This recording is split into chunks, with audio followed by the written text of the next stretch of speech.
저는 지난주에 이어서 오늘도 같은 본문, 같은 제목을 가지고 말씀을 나누게 되어집니다.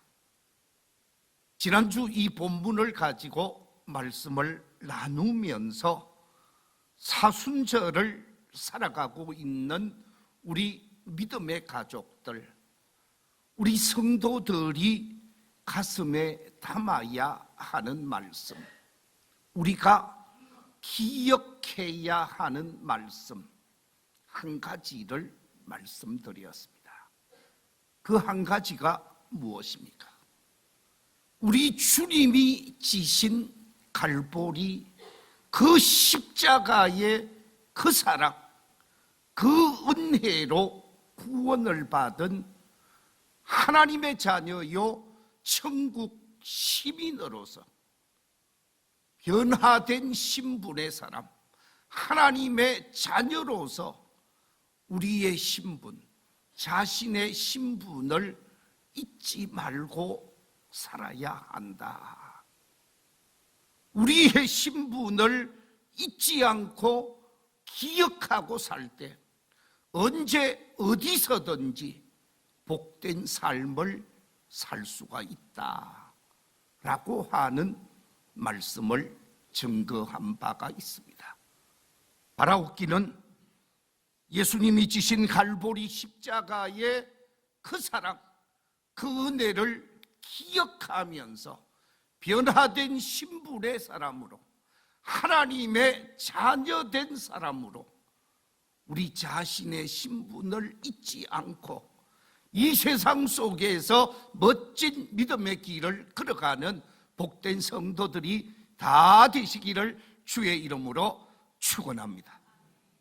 오늘 두 번째 사순절을 살아가고 있는 우리 성도들이 기억해야 하는 말씀이 무엇인가?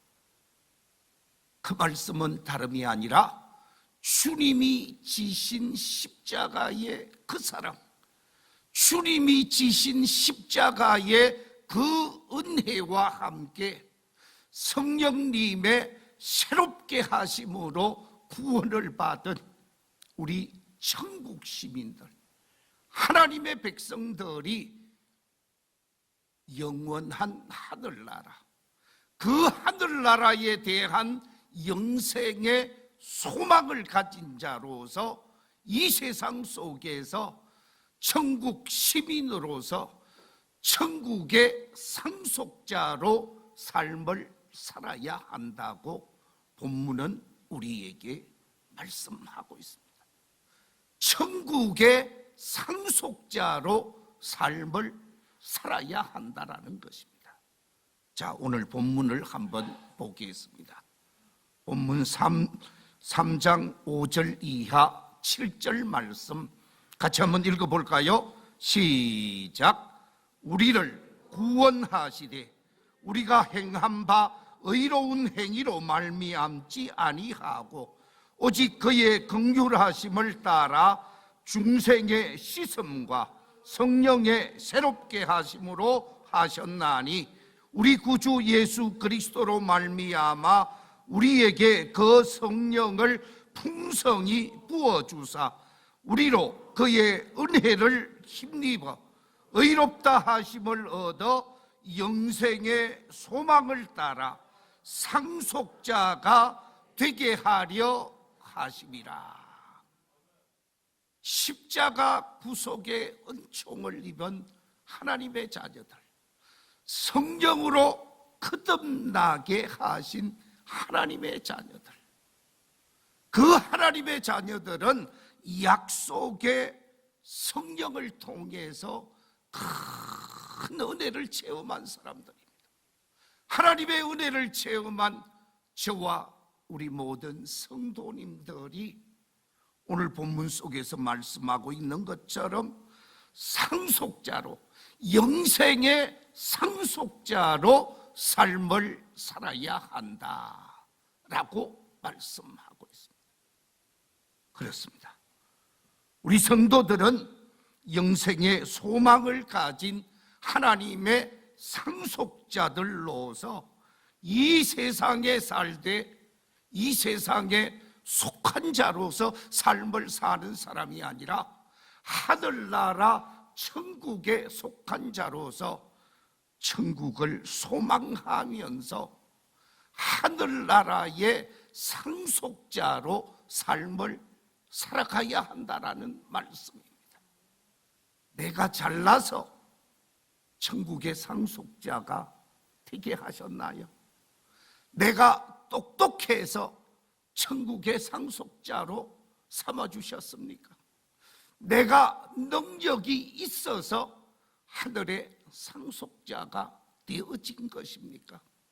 내가 대단한 사람이라서 우리를 천국 상속자로 하나님께서 인정해 주신 건가요? 아니라는 말씀. 잘나서 천국의 상속자가 된 것도 아니고, 지혜로워서 천국의 상속자가 된 것도 아니고, 내가 어떤 특별한 것 때문에 천국의 상속자가 되어진 것이 아니라 우리는 예수 그리스도의 십자가 보혈로 제시선 받고 대속함을 입어서 거듭난 존재가 되어짐으로, 예수 그리스도를 믿는 믿음의 사람이 되어짐으로 천국의 상속자가 되어진 줄로 믿습니다. 나 때문에 된 것이 아니라 십자가 주님 때문에, 그 주님을 맞이하고 그 주님을 영접하고 그 주님을 내 마음 중심에 모시고 사는 믿음의 사람이기 때문에 천국의 상속자가 되어졌단 말씀입니다. 그렇기 때문에 우리는 천국의 상속자로서 이 땅에 속한 자의 삶을 살 것이 아니라 천국을 바라보며 천국을 준비하며 삶을 살아야 함을 오늘 본문은 우리에게 말씀해 주고 있습니다. 그렇다고 하면 하늘나라 천국의 상속자로서, 하늘나라 백성으로서 이 땅에서 어떻게 삶을 살 것인가? 오늘 본문에 보니까 천국의 상속자로서 성도의 삶의 모습을 몇 가지 제시하고 있습니다. 그것이 무언가 오늘 말씀을 통해서 확인하고자 하는데, 제일 첫 번째 말씀하기를 천국의 상속자로서 삶을 사는 사람은 그 어떤 사람에게도 무엇을 받지 말라고요? 업신여김을 받지 않는 삶을 살라고 말씀하고 있습니다. 우리 함께 디도서 2장 15절 말씀, 본문 바로 직전의 말씀을 한번 읽어보겠습니다. 시작.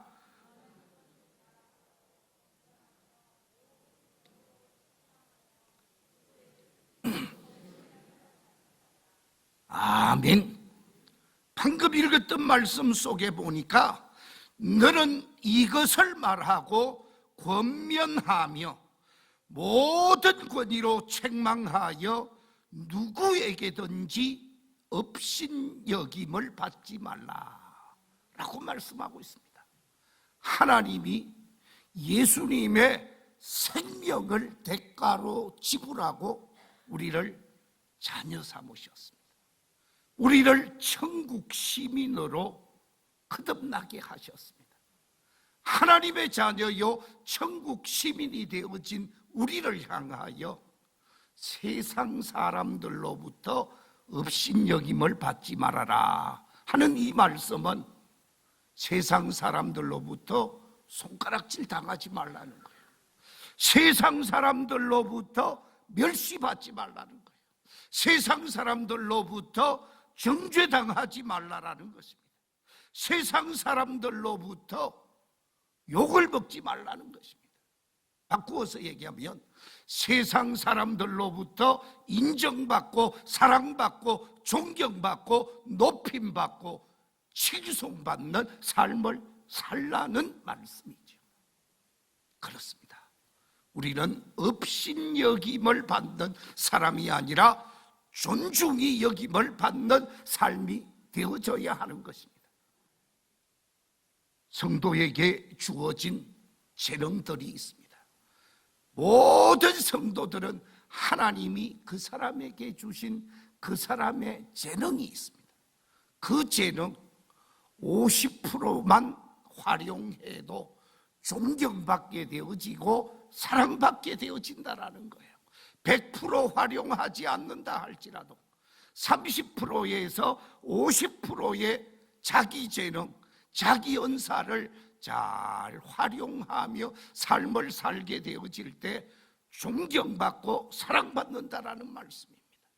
바라옵기는 이 자리에 계신 우리 모든 성도들이 자신에게 주어진 재능, 자신에게 주어진 은사를 잘 활용하여 주변 사람들을 기쁘게 하고 주변 사람들을 유익하게 함으로 존중받는 사람, 사랑받는 사람, 칭송받는 사람들이 되시기를 주의 이름으로 축원합니다.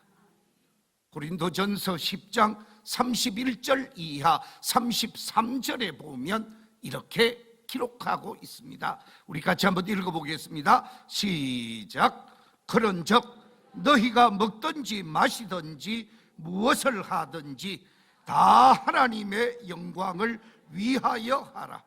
유대인에게나 헬라인에게나 하나님의 교회에나 거칠은 자가 되지 말고 나와 같이 모든 일에 모든 사람을 기쁘게 하여 자신의 유익을 구하지 아니하고 많은 사람의 유익을 구하여 그들로 구원을 받게 하라.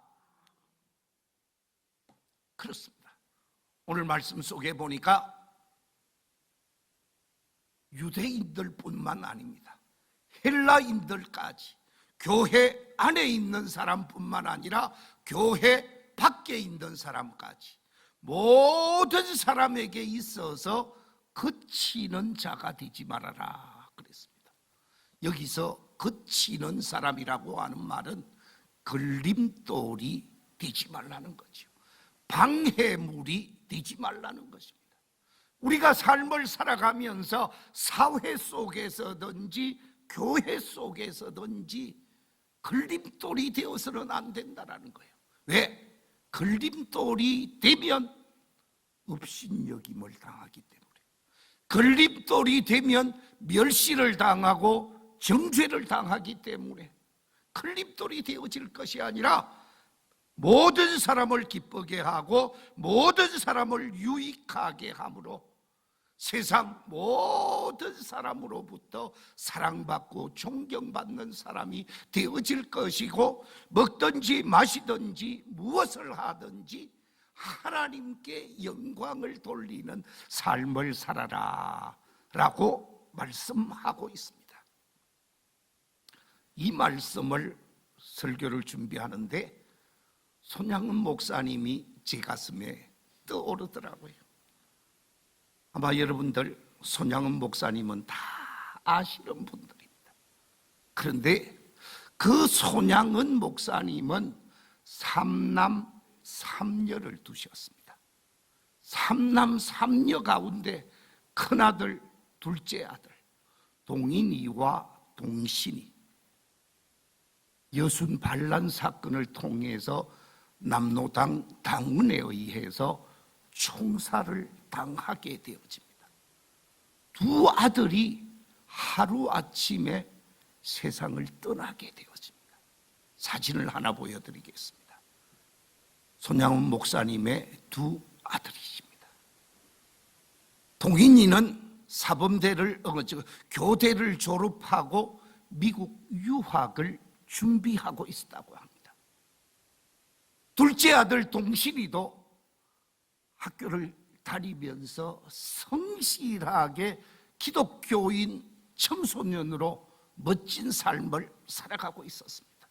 그런데 안재선이라고 하는 사회주의 물이 든 사람에게 기독교인으로 전도한다고, 기독교인으로 복음을 전한다고 총으로 쏘아 죽여버린 거예요.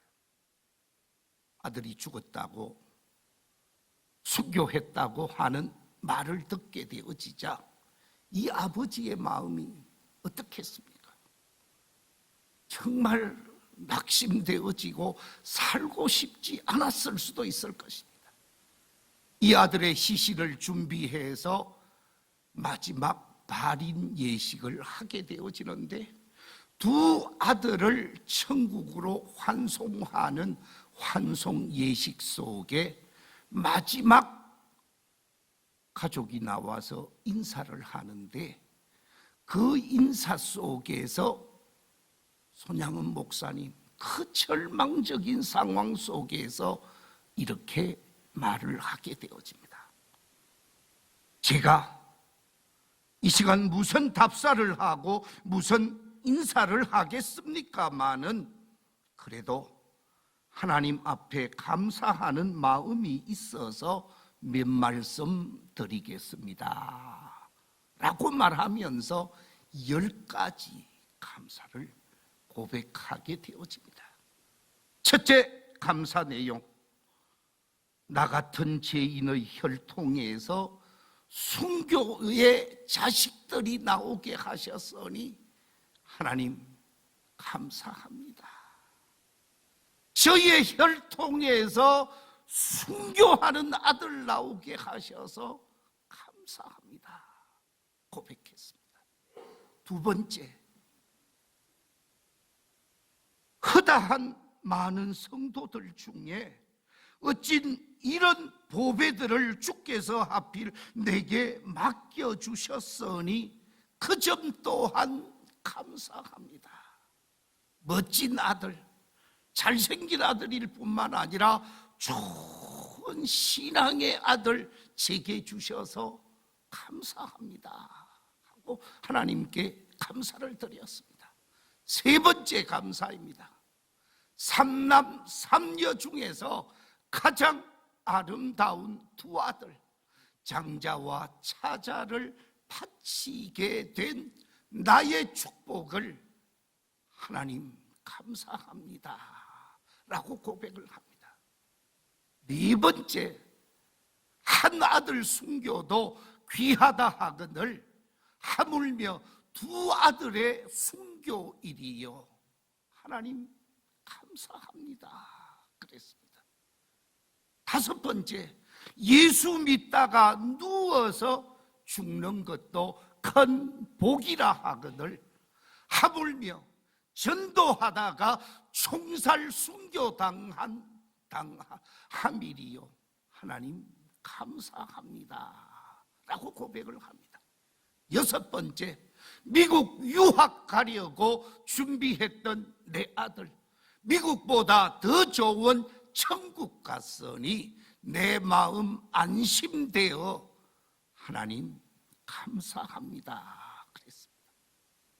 일곱 번째, 나의 사랑하는 두 아들을 총살한 원수를 해결시켜서 내 아들 삼고자 하는 사랑의 마음을 주신 하나님 감사합니다. 이 마음을 그대로 실천해서 안재선이를 양아들로 삼아서 신학교 공부까지 시켜서 교역자를 만들게 되어집니다. 그 다음에 일곱 번째가 뭡니까? 여덟 번째, 내 두 아들의 순교로 말미암아 무수한 천국의 아들들이 생길 것이니 이 얼마나 감사한 일입니까? 하고 감사를 하게 되어집니다. 아홉 번째, 이상 8가지 진리와 하나님의 사랑을 찾는 기쁜 마음, 여유 있는 믿음 주신 우리 주 예수 그리스도께 감사합니다 라고 고백을 하고 마지막 10번째, 이렇듯 과분한 축복을 누리게 되는 것을 감사합니다 라고 고백을 합니다. 여러분 한번 생각해 보십시오. 아들이 죽어서 두 아들이 순교한 이 순교의 현장 속에서 세상 사람들로부터 업신여김을 받는 목사님이 아니라 세상 사람들을 감동시키고 하나님께 영광을 드러내는 멋진 삶의 모습을 보여주셨기에 손양은 목사님을 사랑의 원자탄이라 라고 말을 합니다. 그렇습니다. 우리는 세상 속에서 업신여김을 받는 사람이 아니라 세상을 감동시키고 하나님께 영광을 드러내면서 하나님이 기뻐하는 아름다운 천국 상속인으로 오늘을 살아갈 수 있는 저와 여러분이 되시기를 주의 이름으로 축원합니다. 두 번째, 천국 상속자로서의 삶의 모습이 어떠해야 하는가? 오늘 본문에 보니까 주님의 인품을 드러내는 삶을 살 것을 요청하고 있습니다. 자, 오늘 본문 2절을 한번 읽어보겠습니다. 2절 말씀 시작. 아무도 비방하지 말며 다투지 말며 활용하며 범사에 온유함을 모든 사람에게 나타낼 것을 기억하게 하라. 이 말씀 속에서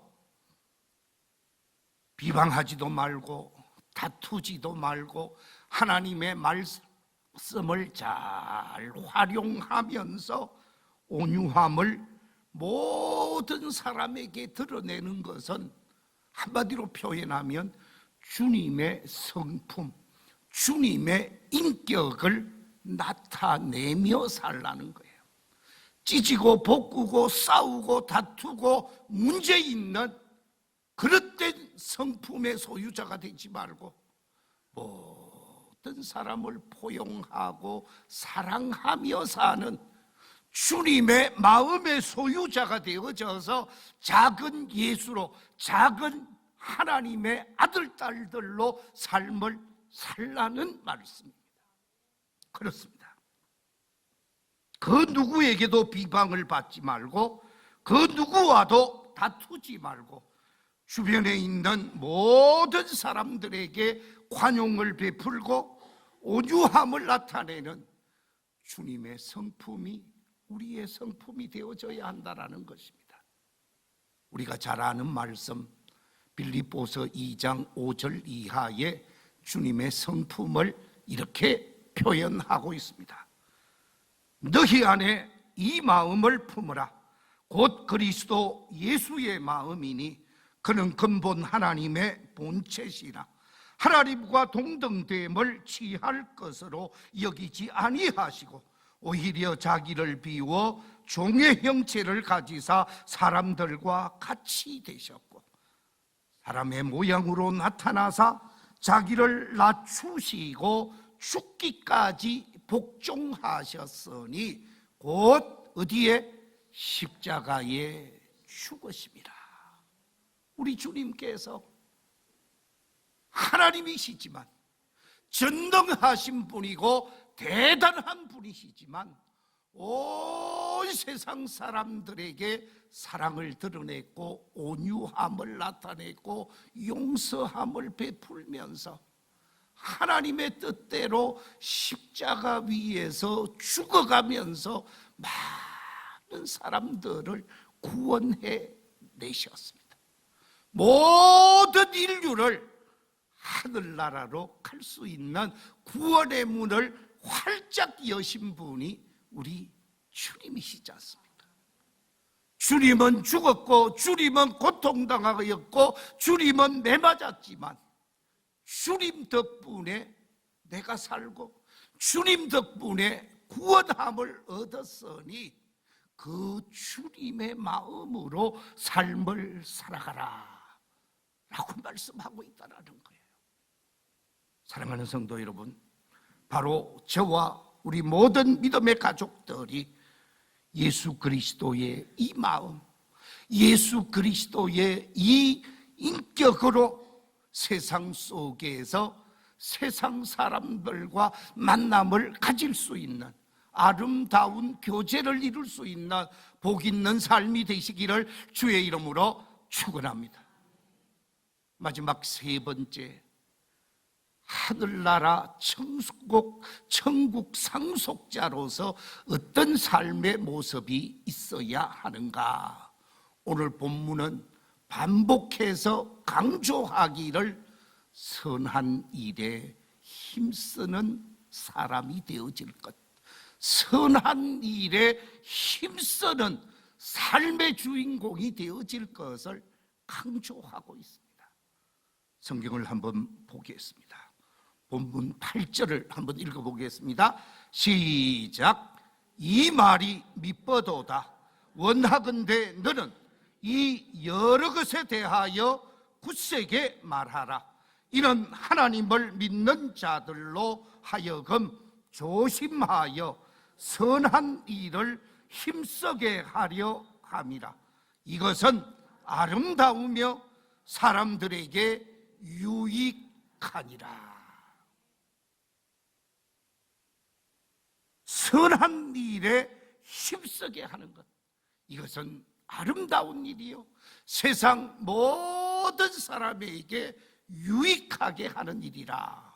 그러면서 오늘 본문에서 선한 일에 힘쓰라고 말씀하고 있습니다.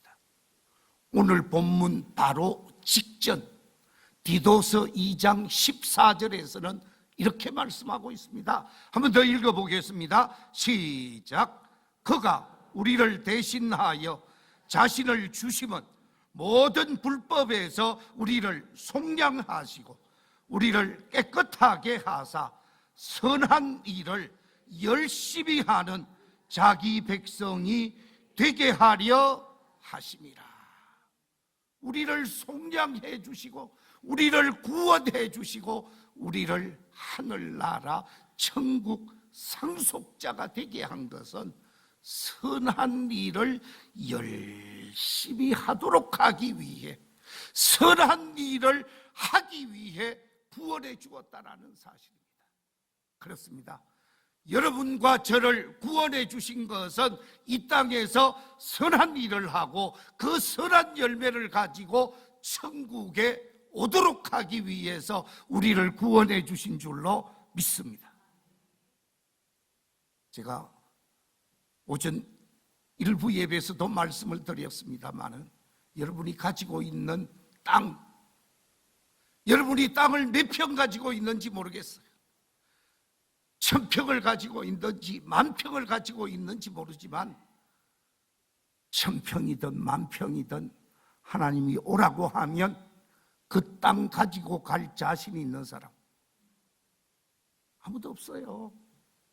내가 타고 있는 차, 그 차가 어떤 차인지 모르지만 그 차 가지고 나 이 차가 좋아, 이 차 가지고 갈래, 가지고 갈 수 있는 사람이 있어요? 없어요. 여러분이 가지고 다니는 명품백, 1,000만 원 하는 것도 있다고 그러더라고요. 그 명품백 그거 들고 다니면 무엇이 있는지 모르겠어요. 강도만 묻지 좋을 것도 없어요. 여러분, 명품 인간이 되어야 되지 명품백을 든다고 뭐 그렇게 천하다지라고 봐요. 우리 목사님 7명이 모이는 모임이 있습니다. 거기에는 부부가 같이 모입니다. 우리 집사람이 명품 아닌 명품을 갖고 들고 갔습니다. 제가 중국에서 5만 원짜리 짝퉁을 사줬거든요. 그런데 그게 디자인이 명품백 디자인이에요. 순천 제1교회 사모님이 목사님 저 사모님 보고 우리 집사람 보고 사모님 한번 보자, 멋진 거네 그러더라고요. 그래서 보니까 이리저리 뒤적이더만은 하는 얘기가 이거 짝퉁 아니야 하고 묻더라는 거예요. 근데 비가 오니까 그거 갖고 이랬어요. 예, 여러분, 명품이 사람을 명품 만들지 않아요. 명품 갖고 천국 갈 수 있으면 명품 쳐야 되겠죠. 우리는 믿음의 명품을 소유해야 되는 거예요. 실질적으로 있었던 이야기를 하나 하고 오늘 말씀을 맺겠습니다. 미국 메릴랜드 주에서 있었던 사건입니다. 지금부터 100년 전, 50년 전에는 책이 귀하던 시절이에요. 그래서 책을 사는 사람들이 많았습니다. 현금 주고 못 사니까 월부책이라도 샀지요. 저도 신학교 다니면서 그 가난한 신학생으로서 월부책 산이라고 고생했어요. 자, 그런데요, 메릴랜드에서 대학을 다니면서 책을 팔고 다니고 있었던 학생이 있었습니다. 이 집 찾아가고 저 집 찾아가고 많은 동네를 찾아다니고 가정을 찾아다니면서 책을 파는데 어느 곳에 가게 되어집니다. 갔더니 그때가 아마 7월 정도 되게 더웠던 것 같아요. 땀을 풀줄 흘리면서 책 한 권 사달라고 그랬더니 저희 집에는 가난해서 책 살 돈이 없다고 그러면서 책을 못 사줘서 미안하다라는 거예요. 돌아 나오려고 하다가 죄송하지만 물 한 잔 주실 수 있습니까? 물 한 잔 달라고 그랬다라는 거예요. 그래서 물 한 잔 달라고 하니까 이 자매가 부엌으로 가더니 부엌에서 큰 컵에다가 우유 2컵을 가지고 온 거예요. 얼마나 목이 마르겠노? 라고 생각을 하고 그 우유를 받아 들고 맛있게 먹었어요. 2컵을 그 자리에서 다 먹고 고맙다고 인사를 하고 그 자매님의 이름을 확인하고 나오게 되어집니다. 30년 세월이 지나고 난 다음에 메릴랜드 종합병원에 급한 환자가 응급실로 들어오게 되어집니다. 응급실 차트를 보니까 자기가 아는 이름의 주인공이었어요. 원장이 직접 그 환자를 수술하는데 혼자 하지 아니하고 전체 전문의들을 다 불러 모아서 그 자매를 수술을 해 주었습니다. 수술을 하는 것은 감사한 일인데 수술을 다 받고 진찰료, 수술료, 뭐 여러 가지 병원비를 정산하라고 하는데 보니까 죽음에 갔다가 살아난 것은 감사한 일인데 10만 불의 병원비가 나온 거예요. 자기는 1000불도 없었다라는 거예요. 큰일 났습니다. 집 팔고 논 팔고 해도 안 될 판인데 가난한 사람에게 10만 불의 이 병원비는 도저히 낼 수가 없는 사람이었어요. 그런데 간호사님이 그 영수증을 주면서 딜을 보십시오 그랬대요. 딜을 쫙 봤어요. 거기 뭐라고 기록되어져 있느냐? 이렇게 기록되어져 있습니다. 병원장 하워드 켈리 박사 30년 전에 저에게 대접한 뭐 2장 값이라고요? 우유 2장 값입니다. 우유 2잔을 고학생 때 섬겨주었는데 그거 잊지 아니하고 이 자매가 병원에서 죽을 상황 속에서 선행의 열매를 맛보았다라는 거예요. 사랑하는 성도 여러분, 선행을 베풀면 사람도 알아주지만 우리 하나님께서 기억해 주신다라는 거예요. 하나님 앞에 갈 때에 우리가 가지고 갈 수 있는 사랑의 실천, 선행의 실천, 말씀의 실천, 믿음 있는 모습을 가지고 하나님 앞에 가는 것이지 그 어떤 것도 가지고 갈 수 없어요. 우리가 이 땅에서의 삶은 선한 일에 힘쓰는 삶이라는 거예요. 말씀을 맺겠습니다. 주님이 걸어가신 마지막 사순절 길을 걸어가고 있는데, 사순절을 살아가고 있는 우리 성도들이 가슴에 새겨야 하고 우리 성도들이 기억해야 하는 것이 있습니다. 우리 성도들이 기억해야 하는 것, 첫째, 우리 주님이 지신 갈보리 십자가의 그 사랑과 그 은혜로 구원받은 천국 시민으로서 자신의 신분, 자신이 누구인가, 하나님의 아들임을 당당하게 인식하고 믿음의 길을 걸어가야 될 것이고, 두 번째는 하늘나라 천국을 상속받은 자로서 업신여김을 받지 아니하고 주님의 인품을 드러내면서 선한 일에 힘쓰는 사람이 되라고 말씀하고 있습니다. 이 말씀을 내 가슴에 새겨서 이 말씀에 합당한 믿음의 길을 걸어감으로 세상을 유익하게 하고 세상 사람들을 기쁘게 할 뿐만 아니라 하나님께 영광을 돌릴 수 있는 복 있는 삶이 되시기를 주의 이름으로 축원합니다.